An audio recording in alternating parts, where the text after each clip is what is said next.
بسم اللہ الرحمن الرحیم۔ السلام علیکم۔ حضرت عبد المنعم بن ادریس رحمت اللہ تعالی علیہ اپنے والد سے روایت کرتے ہیں کہ حضرت سیدنا وہب بن منبع رحمت اللہ تعالی علیہ نے فرمایا، بنی اسرائیل میں ایک عبادت گزار شخص تھا جو اپنے زمانے کا سب سے بڑا عبادت گزار شمار کیا جاتا تھا۔ وہ بستی سے الگ تھلگ ایک مکان میں اللہ عز و جل کی عبادت کیا کرتا۔ اسی بستی میں 3 بھائی اپنی ایک جوان کنواری بہن کے ساتھ رہا کرتے تھے۔ اچانک ان کے ملک پر دشمن حملہ آور ہو گیا۔ ان تینوں بہادر نوجوانوں نے جہاد پر جانے کا عزم مصمم کر لیا، لیکن انہیں اس بات کی فکر لاحق ہوئی کہ ہم اپنی جوان بہن کس کے سپرد کر کے جائیں، اور انہوں نے بہت غور و فکر کیا، لیکن کوئی ایسا قابل اعتماد شخص نظر نہ آیا جس کے پاس وہ اپنی جوان کنواری بہن کو چھوڑ کر جاتے۔ پھر انہیں اس عابد کا خیال آیا اور وہ سب اس بات پر راضی ہو گئے کہ یہ عابد قابل اعتماد آدمی ہے، ہم اپنی بہن کو اس کی نگرانی میں چھوڑ کر چلے جاتے ہیں۔ چنانچہ وہ تینوں اس عابد کے پاس آئے اور اس سے صورتحال سے آگاہ کیا۔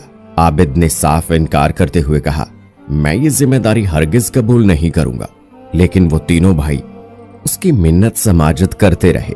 بالآخر وہ عابد اس بات پر راضی ہو گیا کہ میں تمہاری بہن کو اپنے ساتھ نہیں رکھوں گا، بلکہ میرے مکان کے سامنے جو خالی مکان ہے تم اپنی بہن کو اس میں چھوڑ جاؤ۔ وہ تینوں بھائی اس پر راضی ہو گئے اور اپنی بہن کو اس عابد کے مکان کے سامنے والے مکان میں چھوڑ کر جہاد پر روانہ ہو گئے۔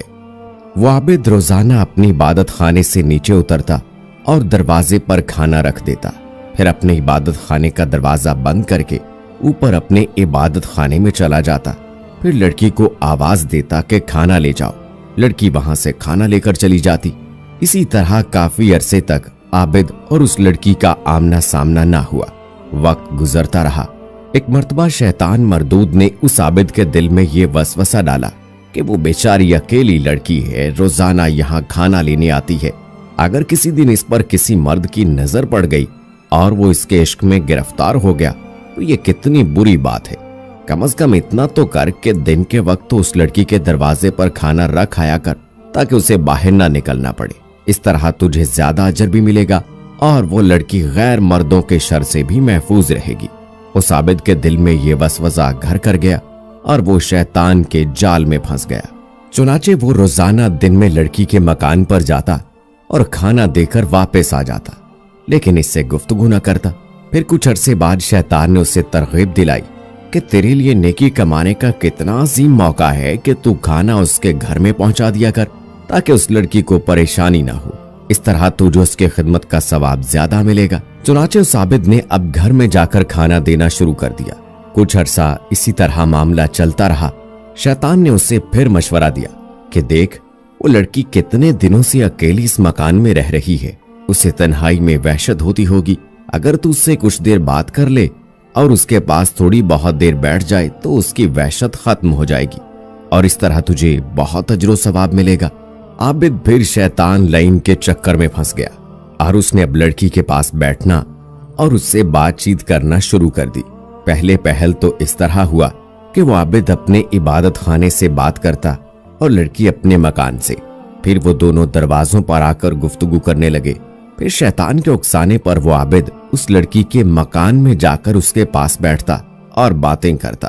بالآخر شیطان نے اب اسے ورغلانا شروع کر دیا کہ دیکھ، یہ لڑکی کتنی خوبصورت ہے، کیسی حسین و جمیل ہے۔ جب اس نے جوان لڑکی کی جوانی پر نظر ڈالی تو اس کے دل میں گناہ کا ارادہ ہوا۔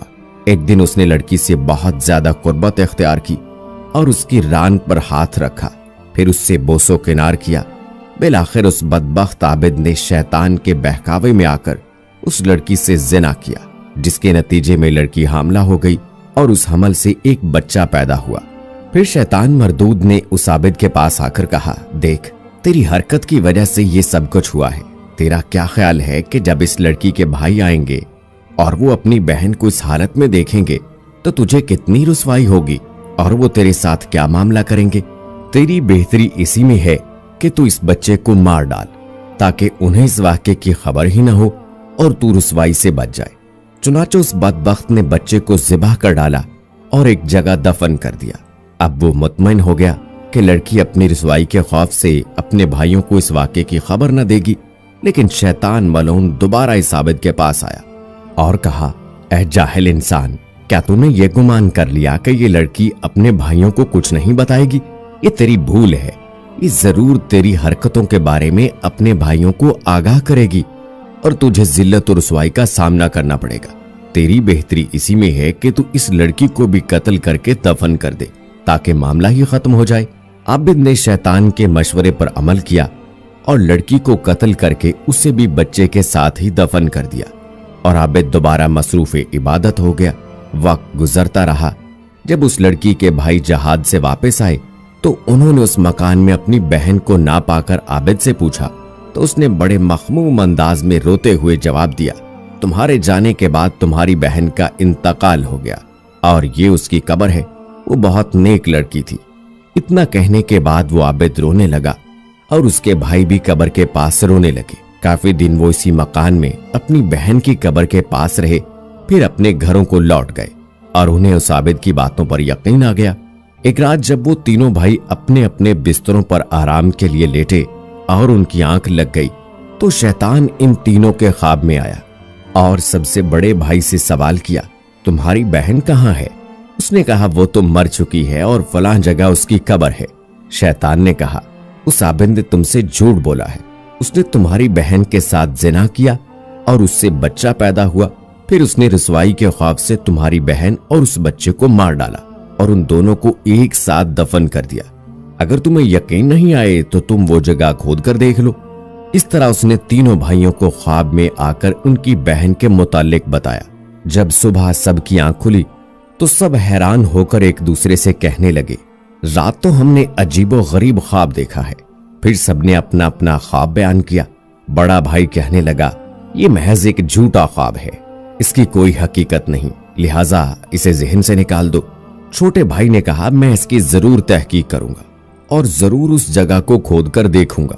چنانچہ وہ تینوں بھائی اسی مکان میں پہنچے اور جب اس جگہ کو کھودا جس کی شیطان نے نشاندہی کی تھی تو وہ یہ دیکھ کر حیران رہ گئے کہ وہاں ان کی بہن اور ایک بچہ ذبح شدہ حالت میں موجود ہیں۔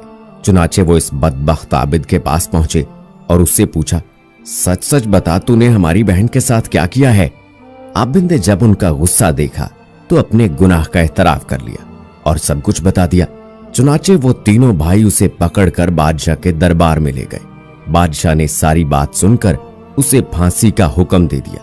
جب اس بدبخت عابد کو پھانسی دی جانے لگی تو شیطان مردود اپنا آخری وار کرنے پھر اس کے پاس آیا اور اسے کہا، میں ہی تیرا وہ ساتھی ہوں جس کے مشوروں پر عمل کر کے تو عورت کے فتنے میں مبتلا ہوا، پھر تو نے اسے اور اس کے بچے کو قتل کر دیا۔ ہاں، اگر آج تو میری بات مان لے گا تو میں تجھے پھانسی سے رہائی دلوا دوں گا۔ عابد نے کہا، اب تو مجھ سے کیا چاہتا ہے؟ شیطان لعین بولا، تو اللہ عز و جل کی وحدانیت کا انکار کر دے اور کافر ہو جا۔ اگر تو ایسا کرے گا تو میں تجھے آزاد کروا دوں گا۔ یہ سن کر کچھ دیر تو عابد سوچتا رہا، لیکن پھر دنیاوی عذاب سے بچنے کی خاطر اس نے اپنی زبان سے کفریہ کلمات بکے اور اللہ عز و جل کی وحدانیت کا منکر ہو گیا، والعیاذ باللہ تعالی۔ جب شیطان ملعون نے اس بدبخت عابد کا ایمان بھی برباد کروا دیا تو اسی حالت کفر میں پھانسی دے دی گئی اور وہ فوراً اپنے ساتھیوں سمیت وہاں سے غائب ہو گیا۔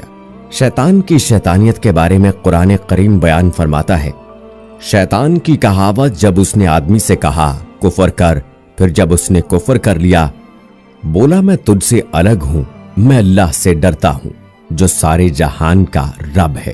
اے ہمارے پروردگار عز و جل، عورت کے فتنوں اور شیطان کی مکاریوں سے ہماری حفاظت فرما، ہمیں دنیاوی اور اخروی ذلت و رسوائی اور عذاب سے محفوظ فرما، ہماری عصمتوں اور ہمارے ایمان کی حفاظت فرما۔ اے اللہ عز و جل، ہم تیری ہی عطا سے مسلمان ہیں، تجھے تیرے پیارے حبیب صلی اللہ علیہ وآلہ وسلم کا واسطہ ہمارا خاتمہ بالخیر فرما۔